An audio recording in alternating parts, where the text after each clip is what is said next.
हाँ तो दोस्तों, जैसा कि आप सब मुझे जानते हैं, मैं आशीष नंदन सिंह आज लेके आया हूँ कर्पूरी ठाकुर जी के जीवन की कुछ विचारधाराएँ और उनकी राजनीतिक पहलू। जननायक कर्पूरी ठाकुर जी 24 जनवरी 1924 को जन्म हुआ था। वो भारत के स्वतंत्र सेनानी, शिक्षक, राजनीतिक तथा बिहार राज्य के दूसरे उप मुख्यमंत्री और 2 बार मुख्यमंत्री रह चुके हैं। लोकप्रियता के कारण उन्हें जननायक कहा जाता था। वह जननायक कहलाते थे। सरल और सरस हृदय के राजनेता माने जाते थे। सामाजिक रूप से पिछड़ी किंतु सेवा भाव के महान लक्ष्य को चरितार्थ करती नाई जाति में जन्म लेने वाले इस महानायक ने राजनीति को भी जन सेवा की भावना के साथ जिया। उनकी सेवा भावना के कारण ही उन्हें जननायक कहा जाता था। वह सदैव गरीबों के लिए लड़ते रहे। मुख्यमंत्री रहते हुए उन्होंने पिछड़ों को 27% आरक्षण दिया। उनका जीवन लोगों के लिए आदर्श से कम नहीं है। कर्पूरी ठाकुर दूरदर्शी होने के साथ साथ एक ओजस्वी वक्ता भी थे। आज़ादी के समय पटना की कृष्णा टाकीज हॉल में छात्रों की सभा को संबोधित करते हुए एक क्रांतिकारी भाषण दिया था कि हमारे देश की आबादी इतनी अधिक है कि केवल थूक फेंक देने से अंग्रेजी राज बह जाएगा। इस भाषण के कारण उन्हें दंड भी झेलना पड़ा। वह देशवासियों को सदैव अपने अधिकारों को जानने के लिए जगाते रहे। वह कहते थे, संसद के विशेष अधिकार कायम रहें, अक्षुण्ण रहें, बढ़ते रहें, आवश्यकतानुसार, परंतु जनता के अधिकार भी। यदि जनता के अधिकार कुचले जाएंगे तो जनता आज ना कल संसद के विशेष अधिकारियों को चुनौती देगी। कर्पूरी ठाकुर का चिरपरिचित नारा था, अधिकार चाहो तो लड़ना सीखो, पग पग पर अड़ना सीखो, जीना है तो मरना सीखो। जी कर्पूरी और इनके राजनीतिक जीवन की अगर बात करें तो 1977 में कर्पूरी ठाकुर ने बिहार के वरिष्ठतम नेता सत्येंद्र नारायण सिन्हा से नेता पद का चुनाव जीता और राज्य के 2 बार मुख्यमंत्री बने। लोकनायक जयप्रकाश नारायण एवं समाजवादी चिंतक डॉक्टर राम मनोहर लोहिया इनके राजनीतिक गुरु थे। राम सेवक यादव मधुलिमे जैसे दिग्गज साथी थे। लालू प्रसाद यादव, नीतीश कुमार, रामविलास पासवान और सुशील कुमार मोदी के ये राजनीतिक गुरु रहे हैं। बिहार में पिछड़ा वर्ग के लोगों को सरकारी नौकरी में आरक्षण की व्यवस्था 1977 में की। सत्ता पाने के लिए 4 कार्यक्रम बने थे। पिछड़ा वर्ग का ध्रुवीकरण, हिंदी का प्रचार प्रसार, सामाजिकवादी विचारधारा, कृषि का सही लाभ किसानों तक पहुंचाना।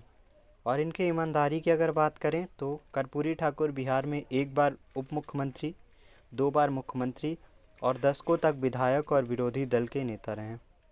1952 की पहली विधानसभा में चुनाव जीतने के बाद वे बिहार विधानसभा का चुनाव कभी नहीं हारे। राजनीति में इतना लंबा सफ़र बिताने के बाद जब वो मरे तो अपने परिवार में विरासत के देने के लिए एक मकान तक उनके नाम नहीं था। ना तो पटना में और ना ही अपने पैतृक घर में वो 1 इंच ज़मीन जोड़ पाएँ। जब करोड़ों रुपए के घोटालों में आए दिन नेताओं के नाम उछल रहे थे, कर्पूरी जैसे नेता भी हुए, विश्वास ही नहीं होता। उनकी ईमानदारी के कई किस्से आज भी आपको बिहार में सुनने के लिए मिलेंगे।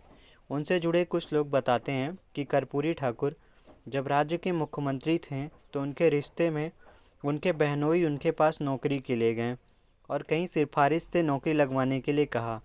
उनकी बात सुनकर कर्पूरी ठाकुर गंभीर हो गए। उसके बाद अपनी जेब से 50 रुपये निकाल कर उन्हें दिया और कहा, जाइए उस तरह आदि खरीद लीजिए और अपना पुश्तैनी धंधा आरंभ कीजिए। कर्पूरी ठाकुर जब पहली बार उप मुख्यमंत्री बने या फिर मुख्यमंत्री बने तो अपने बेटे रामनाथ को पत्र लिखना नहीं भूलें।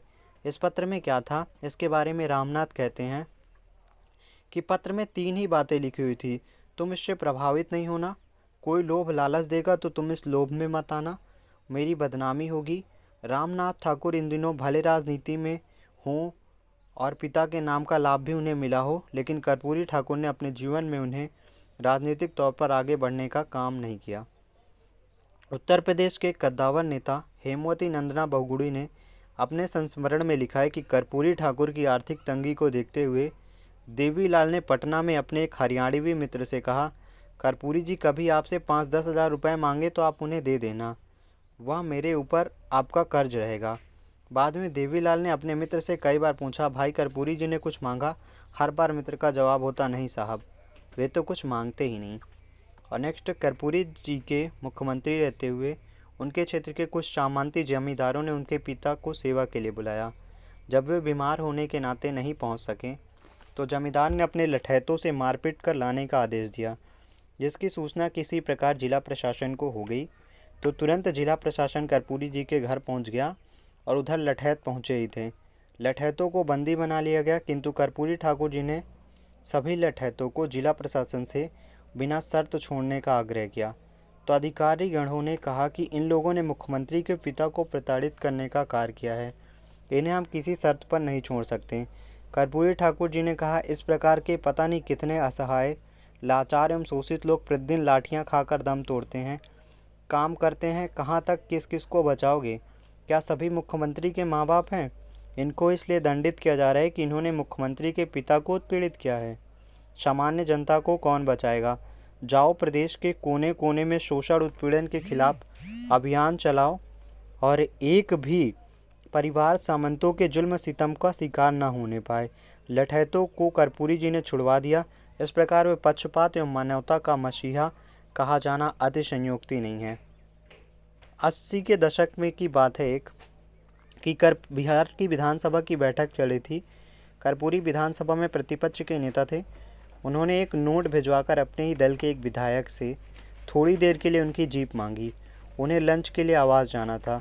उसी विधायक ने उसी नोट पर लिख दिया, मेरी जीप में तेल नहीं है कर्पूरी जी, 2 बार मुख्यमंत्री रहें, कार क्यों नहीं खरीदते? यह संयोग नहीं था कि संपत्ति के प्रति अगाध प्रेम के चलते वह विधायक बाद के वर्षों में आने कानूनी परेशानियों में पड़े, पर कर्पूरी ठाकुर का जीवन बेदाग रहा।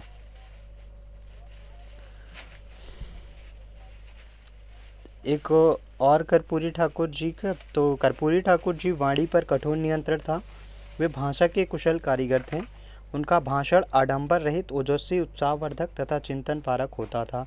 कड़वा से कड़वा सच बोलने के लिए वे इस तरह के शब्दों और वाक्यों को व्यवहार में लाते थे जिसे सुनकर प्रतिपक्ष तो तिलमिला तो उठता था, लेकिन यह नहीं कह पाता था कि कर्पूरी जी ने उसे अपमानित किया। उनकी आवाज़ बहुत ही खनकदार और चुनौतीपूर्ण होती थी, लेकिन यह उसी हद तक सत्य और संयम और संवेदना से भी भरपूर होती थी। कर्पूरी जी को जब कोई गुमराह करने की कोशिश करता था तो वो जोर से झल्ला उठते थे तथा क्रोध से उनका चेहरा लाल हो उठता था। ऐसे अवसरों पर वे कम ही बोलते थे, लेकिन जो नहीं बोल पाते थे वह सब उनकी आंखों में साफ साफ झलकने लगता था।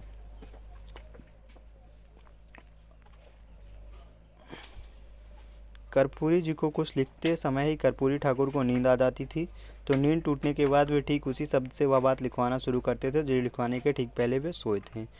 ऐसे होते हुए कर्पूरी ठाकुर जी का निधन 24 साल की उम्र में 17 फरवरी 1988 को दिल का दौरा पड़ने से